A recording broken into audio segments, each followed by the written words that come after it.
Вітаю, мене звати Любомир Ференц, і ми продовжуємо інформаційний вечір на телеканалі АТR. І далі у нашій студії вже з нами Іван Слободяник, член політичної ради, політичної сили «Рух нових сил» Міхаїла Саакашвілі. Доброго вечора, пане Іване. Я зроблю такий невеликий анонс. В неділю у Києві відбувся марш за майбутнє. Так? Марші сила екс-президента Грузії, політична сила Міхаїла Саакашвілі, ці марші вона проводить вже із жовтня місяця. Так, 3 марші відбулися під гаслом «За імпічмент». Марш у 2018 році відбувся під гаслом «За майбутнє». Чому змінилася риторика? Перше запитання. Так, от тоді було 3 за імпічмент, тепер за майбутнє. Тоді було більш конкретно, тепер за якесь таке розмите поняття. Навпаки, скажімо так, ми просто сформулювали назву «За майбутнє», але головною вимогою цього маршу було марш за відставку. Я б сказав би, що ми не змінили риторику, ми еволюціонуємо, скажімо так, в залежності від тих політичних обставин, які відбуваються. Я нагадаю, ми починали свій протест з 17 жовтня, ми разом з громадськими об'єднаннями, з активістами і рядом політичних сил, ми тоді вийшли з простими дуже вимогами, які були зрозумілі в основному, скажімо так, політичному бомонду, і вони не дуже були зрозумілі простому громадянину, тому що ми виходили з такими речами, як антикорупційний суд, недоторканність і закон про вибори. Але в тих обставинах це була домовленість, що, власне, саме з цими вимогами виходимо, вони є компромісні для всіх, хто тоді вийшов на сцену. Але зрозуміло, ми хотіли говорити про більш широку проблематику, це і тарифи, і корупція в вищих ешелонах влади, це і провалені реформи, і таке інше. Але ми до цього підходили поступово, тому що ми шукали і союзників, і шукали прихильників, чи наскільки це буде почуто в суспільстві. І у нас був марш за імпічмент, тому що ми вважали, що замість революцій, щоб не було революцій, які нас колихають періодично нашу країну, нам потрібна процедура імпічменту, оскільки наявність процедури імпічменту дає можливість не заходити, власне, в тупікові такі протестні історії, якими були, власне, такі конфлікти, як 2004 рік чи 2014. Тому що, власне, сьогодні повноваження президента, вони дуже, скажімо так, настільки потужні з точки зору контролю за силовим блоком, вони дають можливість узурпувати владу. Відповідно, як правило, за нормального президента з точки зору моральності, професійності, це можна використовувати на благо України. Але, на жаль, всі останні президенти це використовували виключно, як правило, заради збагачення себе і свого оточення. Тому ми виходили з вимогою імпічменту. Тобто для того, щоб була процедура. Тобто ми зареєстрували законопроект Юрія Дерев'янка, і ми показували велику кількість людей, які приходили, наших прихильників, які збиралися на площі без політичних прапорів. І, власне, ми показували, що люди також підтримують цю риторику, оскільки ми бачимо, що країна рухається не тим шляхом, на який ми очікували після Революції Гідності. Немає реформ, відбувається зубожіння, курс долара росте, тарифи захмарні, але при цьому ми бачимо Мальдіви, ми бачимо Сейшели, ми бачимо корупцію страшну, і ми бачимо, що тисячі людей виїжджають за кордон через безвихідь. В Одеській області, принаймні, реформи пан Саакашвілі міг провести, коли був очільником? Він їх запустив, наскільки це було можливо в рамках величезної системи. Ви це прекрасно розумієте. А що саме? Можете перерахувати? Які реформи пройшли в Одеській області? Я можу сказати, що в Одеській митниці були, от ви запитайте будь-якого торгівця, як їх називають, контрабандиста чи нормального бізнесмена, вони всі відчувають різницю, яка була до того, як був Саакашвілі, і після того. На загал я говорю про ці всі речі. Рік після Революції Гідності майже всюди корупційні процеси зупинилися, так? Всі вичікували. Я з вами згоден. І Одеська митниця тут не є виключенням. І це не можна говорити, що це заслуга пана Міхаїла Саакашвілі. Не зовсім так. Скажімо так, на Одеській митниці, яка є фактично воротами торговельними країни, завжди були розцінки, мені як там фахівцю з аграрної сфери, відомо, наприклад, які тарифи були при експорті або чи імпорті аграрної продукції. Так само по кожному виду товару були свої види так званих негласних розтаможок. Вони фактично за час Михайла Саакашвілі там припинилися. І це було шоком для керівництва митниці. Тоді почалися конфлікти з Марушевською, якщо ви пам'ятаєте. Тоді команда там Семен Кривоносий, Георгій Цхакая, вони фактично запровадили там прозорість, фактично автоматичну подачу документів, і там дуже швидко оформлялися документи. Крім того, скажімо так, політична вага Михайла Саакашвілі тоді дала можливість звернути увагу на проблематику дорожнього сполучення Одеса-Рені, про яку, напевно, ніхто не чув фактично на національному рівні, але яка є стратегічною. І це фактично дало можливість взагалі привернути туди ті кошти. Ви пам'ятаєте той намет і багато інших складових, про які говорилося. Лоукост був запущений, ремонт аеропорту, також був запроваджений один з перших сервісний центр, власне, в Одесі, але який також, я маю на увазі митний сервісний центр, який також не дали запустити, тому що побачили, що починаються дійсно справжні реформи. Але треба розуміти одну просту річ.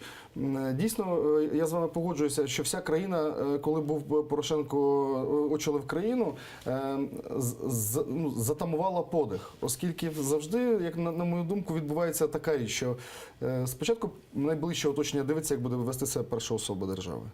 Потім по ієрархії, по всій вертикалі влади затамовують подих силові структури, чиновники. І було неймовірне очікування, що дійсно буде життя по-новому. І дійсно, оскільки не могло в голову вкластися, що після Революції Гідності, після Небесної Сотні, країна в стані війни знову почнуться старі схеми, старі процедури, старі відкати і так далі. Тому, власне, це є для нас причиною нашого обурення і, я думаю, мільйонів людей в цій країні. Давайте послухаємо, що сказав Михайло Саакашвілі, лідер партії «Рух нових сил» в неділю. Так, він сказав досить важливі речі. До 18 февраля мы вам представим альтернативный уряд, и мы вам представим десяток новых кандидатов в президенты, из которых вы должны выбрать. Отже, альтернативний уряд. У мене перше запитання, для чого це є? У нас є альтернативний уряд, ви знаєте, від якої політичної сили? Я не знаю, я допускаю, що там псевдоопозиція може формувати опозиційний блок. Він має уряд. Якщо ви зайдете на сторінку, тепер в нас буде третій уряд від Михайла Саакашвілі. А скажіть, будь ласка, а хто ці люди, які війдуть в уряд? Так, от якщо ми говоримо про партію «Рух нових сил», таким яскравим представником є Михайло Саакашвілі. Ну, можливо, ще народ знає народного депутата України Юрія Дерев'янка, який є такою медійною персоною. Так, десяток кандидатів в президенти. Можете назвати хоч 5? Давайте я спочатку про опозиційний блок скажу. Ну, дивіться, опозиційний блок, ми розуміємо, що це за політична сила, але дивним є те, що вони іноді голосують разом з блоком Петра Порошенка, а їхні інвестори фактично є партнерами президента сьогодні. Тому говорити сьогодні про опозиційність і альтернативність їхнього уряду, хоча там є багато, напевно, хороших фахівців, я думаю, не доводиться. І це вже... Ми зараз говоримо просто як про ідею, так, альтернативного уряду. Це сторінка, яку треба перегорнути, тобто ми вже в цьому були. Сьогодні ми говоримо про те, що... Що ви маєте на увазі? Я маю на увазі, що це такий самий формат людей, який... Ви ведете мову про опозиційний блок? Звичайно. Ви рейтинги бачили партії останні? Я бачив, тому що... І що ви про них скажете? Опозиційний блок достатньо високо стоїть. Ну, це не є сторінка історії поки що. Я вам хочу сказати не про рейтинги зараз, тому що люди зараз будуть голосувати в тому числі за опозиційний блок, тому що вони в розпачі. Тому вони будуть згадувати... Ну, це не сторінка історії на даному етапі. Погодьтеся, вибори близько. Ви мене зрозуміли мене. Я хотів би, щоб це була перегорнута сторінка історії, так само, як і цей формат керівників держави. Це ви би хотіли, але поки що вона не перегорнута. Просто ми уточнюємо. Окей, безумовно. Можливо, ви би хотіли. Невідомо, що буде завтра в принципі. Так, це зрозуміло. Але в принципі було б добре для країни, щоб це була перегорнута сторінка історії. Так само, як і цей корупційний уряд, який зараз при владі. Тому зараз стоїть задача, щоб максимально сформулювати таку коаліцію політичних сил, яка б дала можливість сформувати уряд змін, реальний уряд змін. Тому що не ту фікцію, яку ми отримали під керівництвом Яценюка, не ту фікцію, яку ми зараз отримали під керівництвом Гройсмана, а реальний уряд змін. Безумовно, це заявка на 18 число, щоб це відбулося.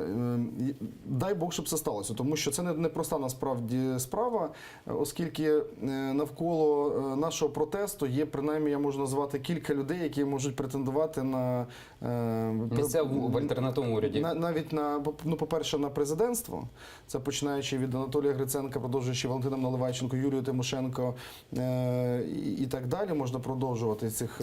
Зачекайте. Тут зупинимося, давайте конкретніше. Юлія Тимошенко як хто? Як представник від кого?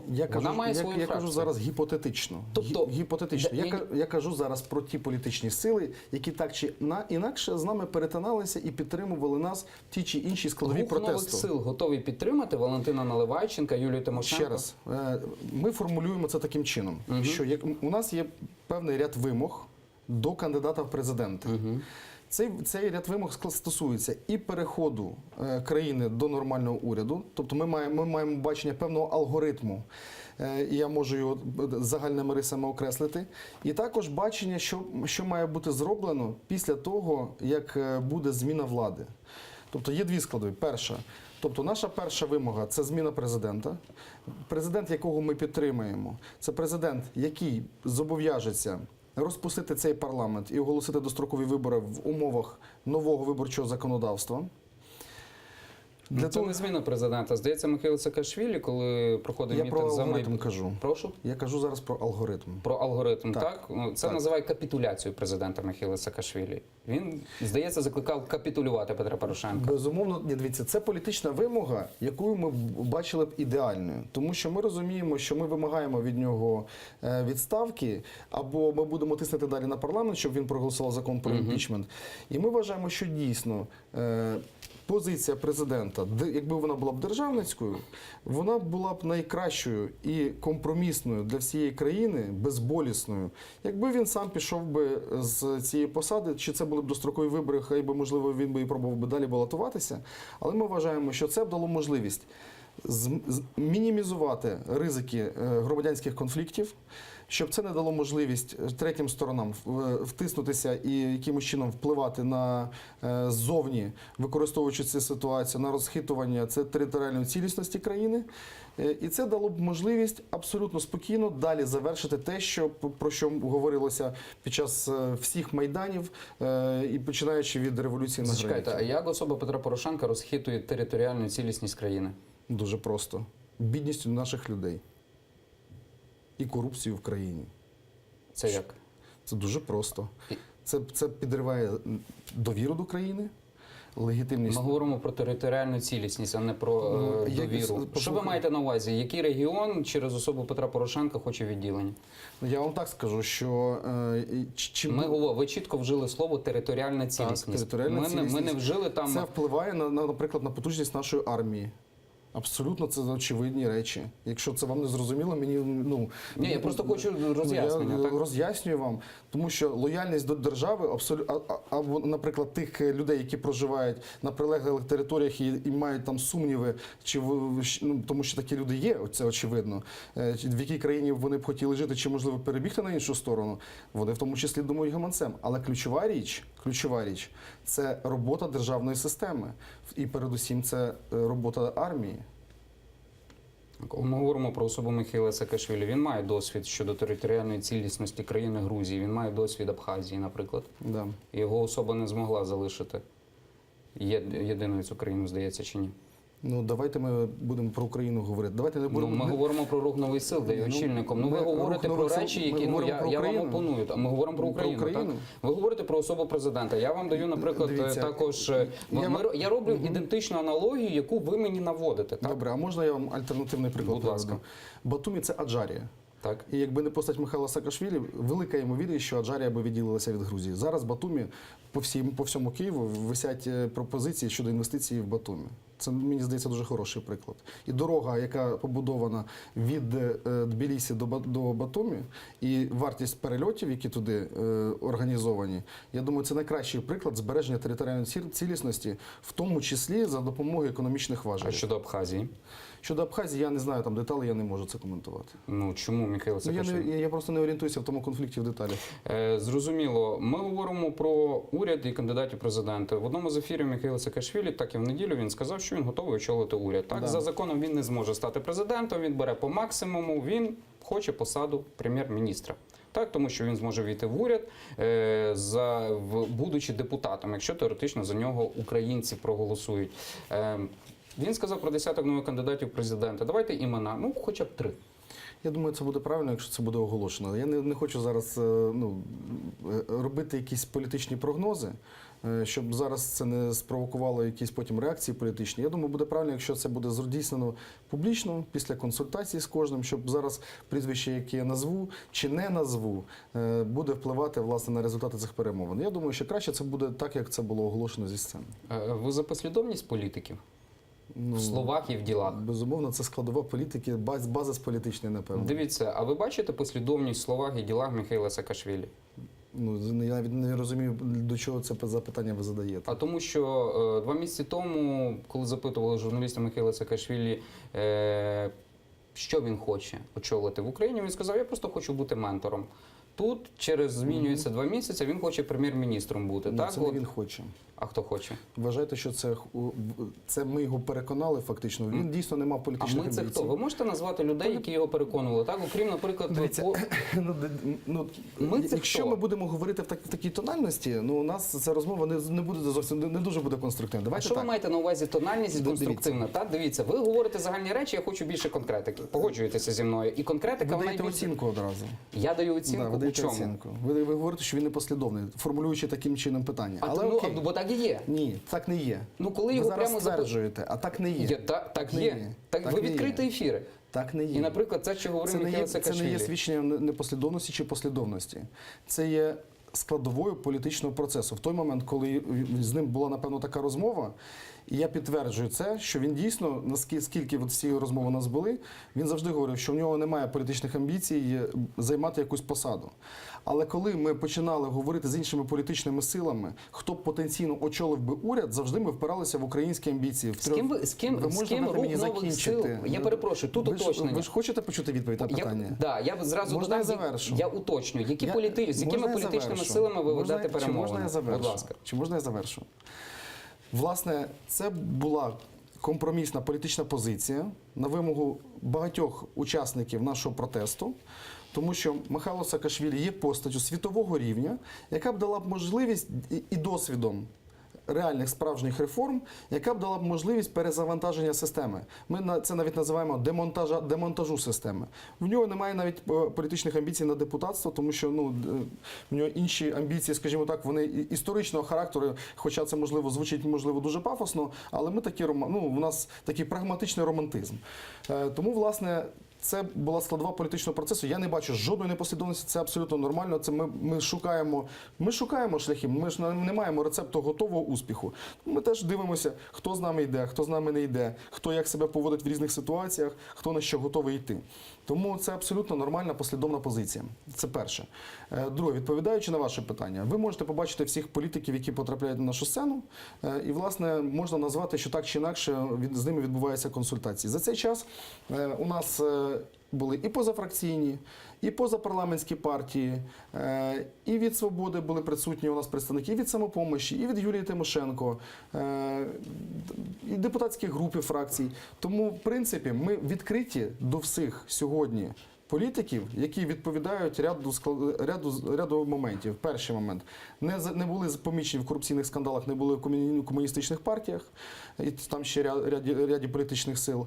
І готові на реальні зміни в країні. І об'єднуватися сьогодні. Перше, щоб припинити діяльність цього президента. Друге, сформувати 300 спартанців, як це ми називаємо. Тобто це достатню кількість депутатів Верховної Ради, щоб можна було швидко приймати закон на підтримку уряду. І, власне, ряд реформ, які б задовольнили наше бачення. А це приватизація максимально тих збиткових підприємств, які сьогодні є джерелом корупції. Закон вже прийнятий, вона, здається, мала би бути розпочата. Ну ви розумієте, дивіться, от вчора, от ми говоримо про децентралізацію, а вчора був провалений закон про передачу земель сільгосппризначення в територіальним громадам. Тобто у нас одною рукою дають, другою забирають. Чому це відбувається? Тому що Гройсман разом з ВО міністра Мартинюком контролює Держгеокадастр. Тобто це система побудована згори донизу. Фактично це величезні потоки, на які їм потрібно зберігати вплив. А на що ви спираєтесь, коли кажете, що Гройсман контролює Держгеокадастр? Докази. Ну, дивіться, ВО міністра аграрної політики Так. Максим Мартинюк Так, працював разом з Гройсманом. так. Коли Гройсман був мером міста, він був архітектором в Вінниці, якщо я не помиляюся, власне, архітектором. Так. Після цього Мартинюк очолював Держгеокадастр і фактично залишив там людину, яку повністю контролює. Навіть я не хочу зараз просто переводити в цю розмову. Ви навіть поцікавитесь у фермера, як називають власне це Держгеокадастр, як називають Макса. Ось тому от, власне на це я спираюся. Давайте перейдемо до справи плівок Курченка, так званих плівок, за якими звинувачується Михайло Саакашвілі. Нагадаємо кілька слів про те, що Генеральна прокуратура України, вона звинувачує лідера партії «Рух нових сил», що він нібито фінансує все з грошей біглого молодого олігарха Сергія Курченка, який зараз перебуває у Росії. Точніше, гроші передавалися через наближених осіб як до Сергія Курченка, так само до особі, наближеної до Михайла Саакашвілі, а саме Саверіона Дангадзе. Давайте послухаємо, що про це говорив Євген Єнін, заступник генерального прокурора, буквально 2 тижні тому тут у нашій студії. Взагалі, яке відношення має до плівок Курченка, Саакашвілі і що він про це говорить? Він дотримується своїх процесуальних обов'язків, дав свідчення, які слідство вважає такими, які частково доводять визнання ним своєї провини, фактично не заперечує факт розмови з Курченком. Тому з урахуванням резонансу в суспільстві прийнято рішення на цьому етапі не продовжувати запобіжний захід. Тоді, коли приймався запобіжний захід, Євген Єнін, він сказав, що не заперечує факту розмови з Курченком. Хто не заперечує? Михайло Саакашвілі. Ну, по-перше, Михайло Саакашвілі сказав, що це повна брехня і буде подавати позов за образу честі і гідності. А по-друге, а вам не от тепер я вас хочу запитати, от Запитайте. ви цитуєте Єніна, да? А вам не здається маразмом в прямому сенсі цього слова те, що спочатку генеральний прокурор зі сцени Верховної Ради розкриває таємницю слідства, а зараз заступник генерального прокурора теж розповідає таємниці слідства, які, по-перше, є брехливими, а по-друге, він спирається на таємницю слідства, що він не мав би робити. Тобто вищі посадові особи органу, який має забезпечувати розслідування, сам порушує закони. То про яке ми дотримання законодавства і про Ви мене запитуєте, як я до цього ставлюся? Да, тут цікава ваша думка як журналіста. Моя думка як журналіста, цього не має бути. Але у нас от розголошення таємниці слідства займається не лише Генеральна прокуратура України, якщо це не цікаво. На жаль. Ну, є інші правоохоронні органи, які відкрито про це говорять. Власне, ми вважаємо, що це є прикладом існування цієї системи, яку треба демонтувати. Тому що це неприпустимо в нормальній країні, в принципі. Тому що це абсолютно зрозуміло, що ця ж заява коли з'явилася. Як тільки ми відновили марші протесту, 3 речі відбулося. Перша річ. Одразу ж в понеділок апеляційний суд відмовив в апеляційній скарзі від Михайла Саакашвілі до ДМС щодо так званого додаткового захисту на набуття перебування в країні. На наступний день окружний суд адміністративний міста Києва до ДМС, але міста Києва також відмовив. І відбуваються такі заяви пана Єніна. Тобто все абсолютно зрозуміло, відбувається витискання. Тобто зараз робиться все, тому що я думаю, що окрім тих рейтингів, про які ви говорили, є також рейтинги величезної недовіри до влади. І сьогодні з тими платіжками по комуналці, по тарифам, я думаю, і з тим бензином, і вартістю долара, я думаю, що сьогодні люди все більше і більше будуть приєднуватися до протестного руху. Я думаю, що власне це є причиною того, що ми відновили зараз протести і будемо його продовжувати. І це є реакція на нього. Абсолютно очевидно для мене це. Чим займається рух нових сил, окрім маршів? Так, от конкретно, коли б мене мої західні колеги запитали, що я знаю про рух нових сил, я би назвав акції протесту в Києві.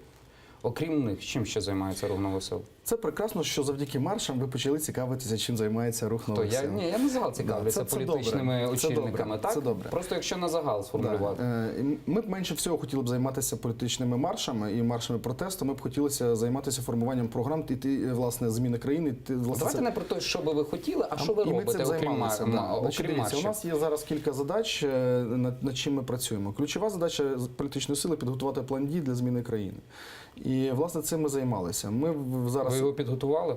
У нас є базовий план, безумовно. У нас є і такий більш широкий документ, план порятунку країни, і є такий більш... А хто є автором цього плану порятунку країни? У нас є кілька експертних груп, в які кожен по своїй тематиці готує напрацювання. І він ще продовжується. А хто є ці експерти? З різних сфер життя. З різних сфер життя. Ну, бажано економіки, а не життя, щоб було. З економіки, ну, наприклад, з економічної я можу назвати Володимира Ланового, Володимира Федоріна. І можу, ну, дехто не хоче бути публічним в цих групах, наприклад. Це і бізнесмени, в тому числі, і люди з громадського сектору.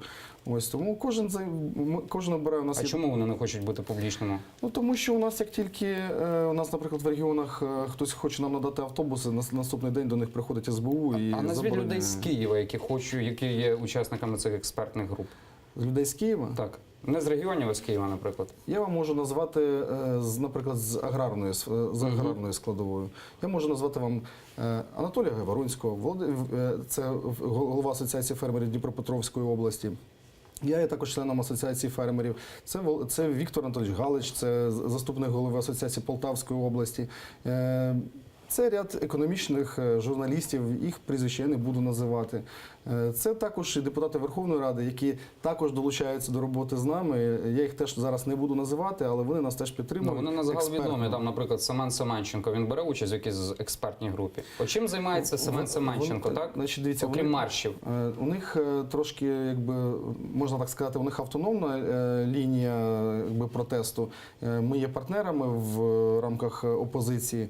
Наскільки мені відомо, у них позиція – це формування нової еліти майбутнього і Міністерства оборони, і Міністерства внутрішніх справ. Семена Семенченка, формування нової еліти, так? Я так і чув, що вони була така задумка. Семен Семенченко відповідальний за формування нової еліти в країні, так? Ще раз, ви можете мене дослухати. Військової еліти. Військової еліти. Була така задумка на початку, це я пам'ятаю, що коли встановлювалося наметове містечко, була задумка, що однією складовою руху визволення було б притягнути тих добровольців, які зараз у відставці, офіцерів, які пройшли фронт, для того, щоб сформувати кістяк, який би став би після формування нового уряду, власне, елітою нового війська.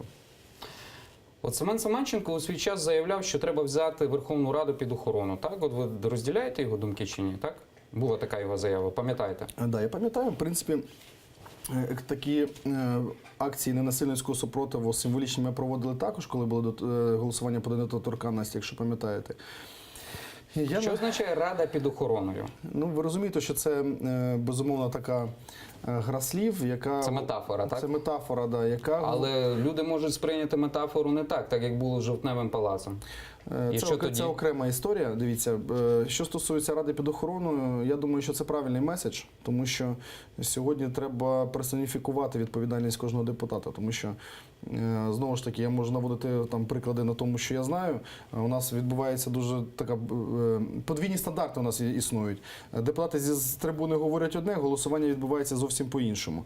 Тому лакмусовим папірцем буде і голосування за імпічмент, який ми будемо дотискати, і по іншим законопроектам.